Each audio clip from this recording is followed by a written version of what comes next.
friends, welcome back to my channel and a very special welcome if you're new here. My name is Jen. I'm a certified weight loss and nutrition coach who has lost and maintained a 140-pound weight loss. And it is Friday, and you know what Friday is. It is weigh-in day. We're gonna talk about my week. I'm going to give you updates on my life, things that are going on, the good things, the bad things. We're gonna talk all about it. And of course, I'm going to share with you this week's weigh-in. So if you're excited, give this video a big thumbs up. Subscribe if you're not, turn your bell on because I do a weigh-in video, update video, every single Friday. Down in the description box, you will find nutrition coaching. Highly recommend personalized macros and calories. That is what I follow to lose and maintain my 140-pound weight loss, as well as one-on-one coaching for questions, accountability, or to talk with me directly. Links, discounts to my favorite things are also down below for you. Oh, and come join our Facebook group. It's free, it's supportive, we would love to have you. So let's go ahead and jump into my week, my weigh-in, and all of the updates.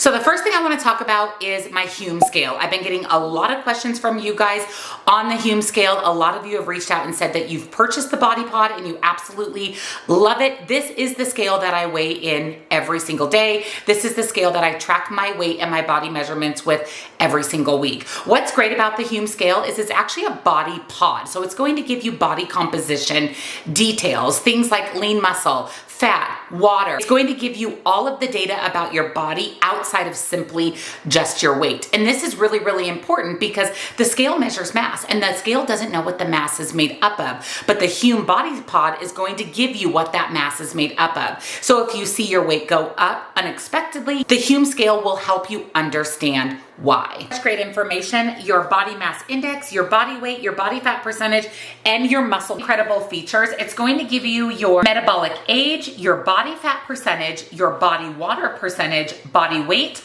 body mass index, bone mass, visceral fat, body fat mass, basal metabolic rate, muscle weight, muscle mass percentage, protein rate, weight without fat, protein mass, subcutaneous fat, standard weight, and weight control. It helps you reach your health goals with access to 56 vital body metrics. It's compatible with Hume watches, the Apple Health app, Google Fit, and other fitness apps. Now I have the Apple Watch, so the Hume scale is completely compatible with my Apple Watch. It really just helps you understand your health better. I'm still loving my scale. Like I said, it's the scale I use every single weigh-in. I do have a discount code for the Hume scale. I will link it down below for you.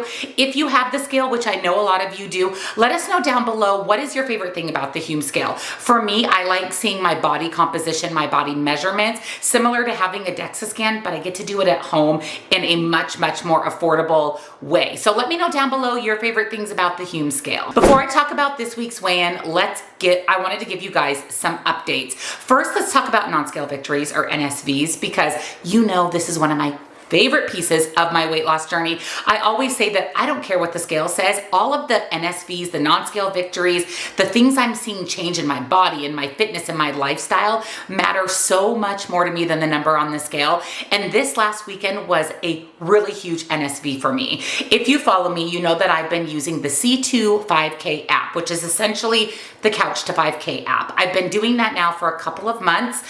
What it does is it slowly gets you into running. So you start out with little sections of running, little sections of walking, and then the little sections of walking start to narrow down and the running gets increased, where eventually you're just doing a quick warm-up walk, and then you're running the rest of the time. So right now I'm up to running 28 minutes without stopping. I'm about to go to 30 minutes without stopping, which technically should be about a 5K. A 5K is just over 3 miles. And if you're running a 10-minute mile, you should be able to do a 5K in about 30 minutes. Now I will tell you, full transparency, full honesty, I'm not running a 10-minute mile. Now that is my ultimate goal. I am though, however, proud of myself because I started with a 14-minute mile and now I'm just about a 12-minute mile. So as my endurance and my body gets used to running more, I should be able to lower the amount of time it takes me to run a mile. Right now though, I'm focused on running 30 minutes without stopping, whatever my mile time looks like. That's huge, you guys. 140 pounds ago, I would have not even been able to walk a 5K, more or less jog, run a 5K. So this last Saturday, I did the wine run. This is actually my 3rd year in a row doing this particular 5K. This is by far the hardest 5K course. We run at a vineyard, so not only is the elevation much higher, so I definitely noticed that in my breathing. I found that I was getting short of breath a lot faster and that my heart rate was a lot higher than when I'm running in my neighborhood, running at boot camp, running around the lake in my community due to the elevation increase. And in addition to that, the entire run is done on dirt, rocky dirt. And there's a lot of the areas of dirt that are pretty thick, so it's kind of like you're running through sand. And then to top it off, it's a very, very hilly 5K. Now, like I said, this is my 3rd year doing this. The last 2 years I have walked it. Actually, the first year I walked the entire thing. The second year I jogged it, but I did primarily walking. I would say 90% walking, 10% running. So my goal this year was to run as much of this 5K as possible. Now, my best 5K time so far has been just over 43 minutes, like about 43 and a half minutes. That has been my best 5K time. So I went into this wanting to beat my best time, but thinking that may not be possible because it is such a challenging course. So I did the 5K with 3 of the girls from my boot camp group. Now, these 3 girls have developed a little running club. The 3 of them run a couple of times a week together. They're up to 35 minutes of running without stopping. One of the girls has done this course before, the other 2 have not. We prepped our friends Pauline and Rose with how challenging this course is. Those 3 girls went in hopes to run the entire thing because, again, they're up to 35 minutes of running without stopping. So we get there, we get our shirts. They're these fun pink t-shirts. They're actually the cutest shirts we've gotten from this run. We get our bib numbers, we get a water, we hydrate, we stretch out, and the run begins. So I immediately start jogging right out of the gate. There's about 3 hills as part of the 5K course.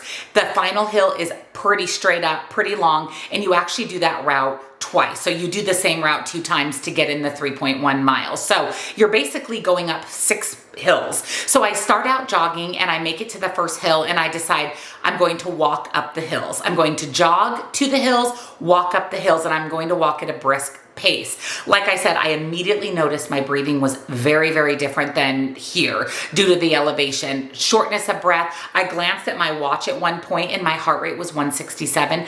I don't see 167. When I go to boot camp, which is high intensity interval training, I'm lucky to get to 125, 130 average heart rate. So I knew that based on the elevation that my average heart rate was probably going to be a little bit higher for this run. But I wanted to commit to myself to run where I could and walk up the hills. And that's exactly what I did. And when I was running, I really, really tried to pick up the pace as much as possible. If it was flat, if it was a little bit of a downhill slope, I was just trucking along as fast as I could, because remember, my goal was to beat my best 5K time if at all possible. The entire 5K, I was ahead of all 3 of those girls. I noticed that Rose was right behind me, and then Lola and Pauline were behind Rose. They were actually running together. Rose typically gets ahead of those 2. She's been running a little bit longer than the other 2 girls, so she typically has a little bit faster pace. So I do my first lap, do my second lap. Leela's husband was there, Rick. He comes and takes pictures for us. He's just wonderful. He does photography, so we got some really fantastic pictures from Rick, and the pictures we kind of took of each other. I'm inserting those as I'm telling you about the race, so you'll get to see all the fun pictures. But Rick, when I went through the finish line, Rick was like, "Boy, you're fast." I've never been told I was a fast runner. I am not a fast runner, but he was like, "I can't believe how quick you are. Every time I would go to take a picture of you, you're trucking along." And guess what?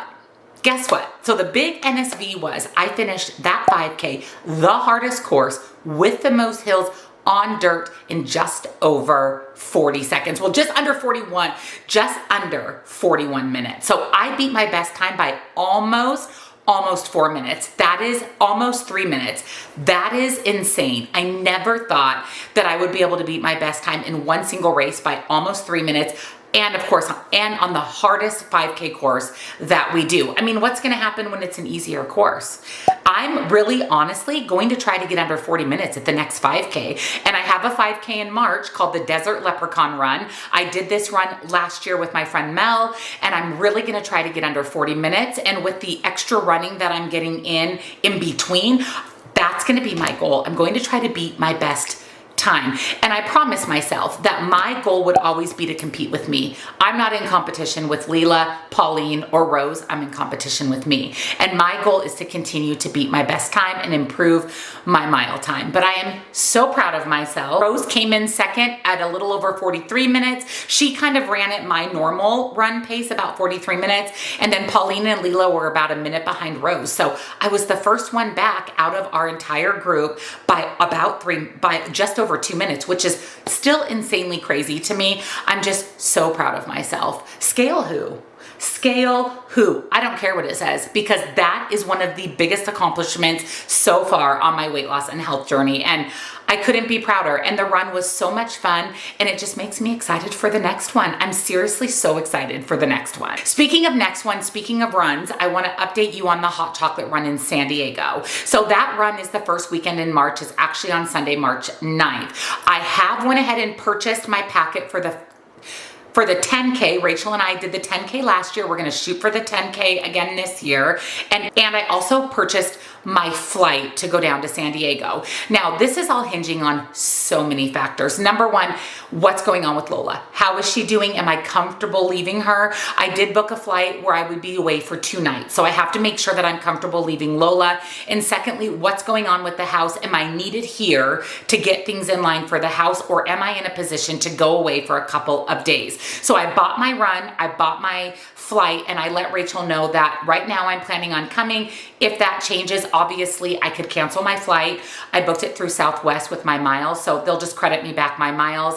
And Rachel said, I will pick up your packet and mail it to you. You'll get your shirt and everything that you paid for if you can't make it down here. But I do want to go because we signed up for the 10K. We signed up for the 10K again this year, which is just over 6 miles, and I really want to focus on beating our time last year. I want to run more of the 10K. There is quite a few hills on this run, which we can walk, and there's quite a bit of downhill, and there's quite a bit of flat. So I think we can try to jog more of the 10K and really truly try to beat our best time, beat our time from last year. So as of right now, I am planning on going to San Diego.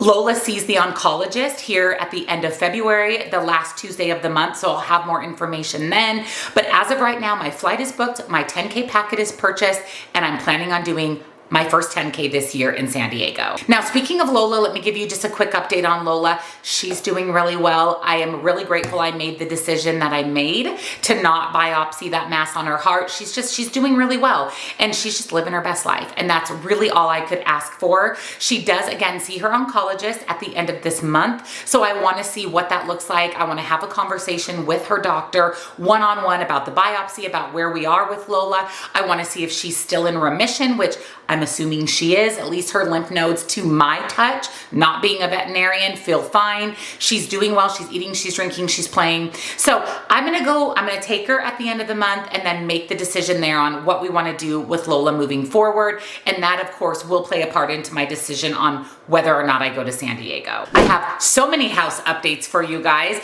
We got a closing date. We got our closing date. We are doing our final walkthrough on March 24th, and we are closing on our house, which means we will sign papers, get the keys, and move into our new house on Tuesday, March 25th. So even with the whole cabinet fiasco, there was no delay in our closing. We are closing on the 25th of March, which is so incredibly exciting. I'm so thankful for that. It just makes it a lot easier. We don't have to have a conversation with the people buying our house to postpone the closing. Like I said, we don't know what date they told the people who bought their house. So thank goodness our superintendent got us to close on time. He is so amazing. And the cabinet fiasco has been resolved.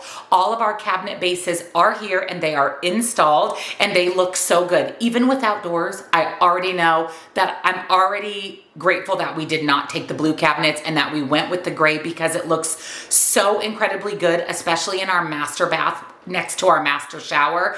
big difference on the cabinets we actually ordered, the cabinets we actually picked versus the blue cabinet. They look just so good, and we expect the doors and drawers to be in probably today or the first part of this next week. So they actually expedited those as well. We thought it would be 4 to 6 weeks. We were thinking mid-March, and we will already have our doors and drawers long before that. In addition to that, the entire exterior of our house is painted. The entire exterior is painted. We're on the schedule to get the stone put in on the front of our house and around our outdoor fireplace. The flooring in our house is entirely done. He's actually wrapping that up today. He's going to put in the molding, the trim around the house. The tile floor in the powder room will be put in. That's the last piece of the puzzle. We did luxury vinyl throughout all of our home with the exception of the powder room. We chose kind of a fun tile. That's being installed. Our garage doors are in. They poured our driveway. It's just so much has been going on, and it's been so incredibly exciting. It's just, Troy and I are literally giddy as we get through these finishing touches. We're a month away from moving into our new house. That is so incredibly crazy to me that we're a month away. It's also very scary because we need to pack. We have so many things to line up, so many phone calls to make. We have to arrange movers. We need the epoxy flooring to be scheduled. We need to check on our gates for our fence.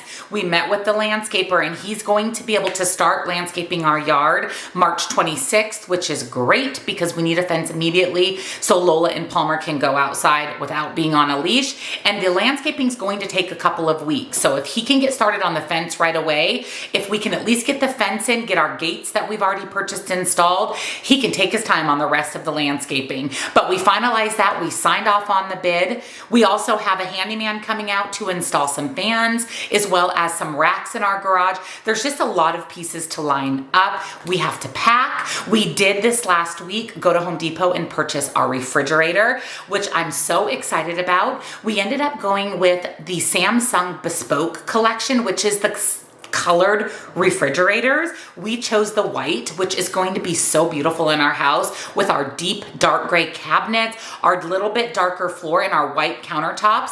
Our fridge is encased in the gray of our cabinets, and I just think the white fridge is gonna look so good. Home Depot was having a really good President's Day sale, so we got a good deal on our fridge.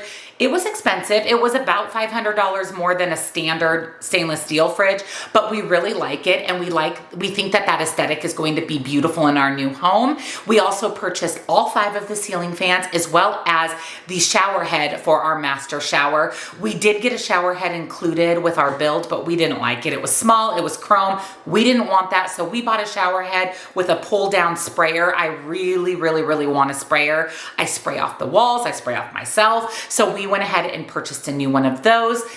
The last thing we have to buy for the house is patio furniture. And once our stone is up on our outdoor fireplace, now that our house is painted, we'll be able to go pick out patio furniture that coordinates with the house and the stone. We also have to pick out our pavers and our rock for our house for landscaping, but again, we want to wait until the stone is up, so again, it will coordinate nicely. We will be heading back out to the same furniture place that we bought all of our furniture to buy our patio furniture so that we can add it on to our already scheduled delivery. So a lot has happened, you guys. Like a lot has happened. This next week, they're going to be putting the roof on our house. They are going to be painting our garage doors, finishing up the interior. Our countertop should be here. They've got to repaint the interior of our house. Just doing all of those last minute finishing touches will be happening over the next 5 weeks until we close on our new house. I am vlogging everything. You guys will see the last building of the house vlog once the house gets finished, so probably towards the end of March. But everything is going really well. I'm so grateful that even with the mishap with the cabinets, we're not delayed in closing. I'm very grateful for our superintendent for that. He has just really pushed and expedited everything through, which I am so grateful for. So definitely stay tuned for more updates. Make sure you're subscribed, your bell's on so you don't miss the vlog. It's gonna be a really good one. Other than that, we're doing well. I'm doing well, Troy's doing well, Palmer's doing well, we're doing well, and I'm so incredibly thankful for that. That's all the updates that I have for you. I mean, that was a lot of updates, but I want to share with you this week's weigh-in. So I actually started my cycle about 3 days late, which I'm in perimenopause, so my cycle is a little bit sporadic. I was supposed to start on Sunday. I ended up starting my cycle on Wednesday. I noticed that Monday and Tuesday, my weight kind of went up a little bit, which is very normal. Like I said, a few days out from my cycle, I'm at my leanest. So last week I actually lost 0.6 pounds. And then the day before, sometimes 2 days before, my weight will spike back up again. And then it kind of levels out once I start my cycle. And that's exactly what happened. So when I stepped on the scale this week, my Hume scale, I was actually up 0.6. So I gained the 0.6 that I lost last week, which basically is a maintenance for me. I'm still the same weight as I've been for the last couple of years, within a couple of pounds. And that's because I started my cycle. And this is very, very normal for me. I even mentioned in last week's weigh-in that I didn't lose 6 pounds of fat, that was simply because my body likes to be its leanest a few days out from my cycle. And that was Friday. And I was due to start my cycle on Sunday, which I was late, but I was due to start my cycle Sunday. So that made perfect sense to me. So with the 0.6 gain this week, I'm right back to the weight that I was a couple of weeks ago, which for me is in my 10-pound maintenance window.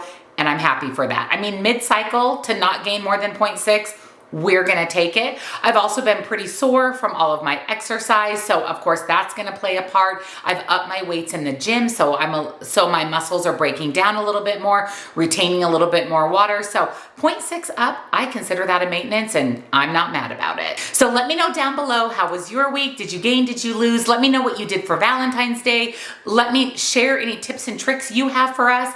If you are tracking your calories in the Weight Watchers app, I did put a video out this last Sunday about the Weight Watchers changes. Let me know how that's going. Let me know everything down below. And if you enjoyed today's video, give it a big thumbs up. Again, subscribe, turn your bell on so you don't miss any future videos. Thank you so much for watching. Happy Friday, friends, and I'll see you in tomorrow's grocery haul.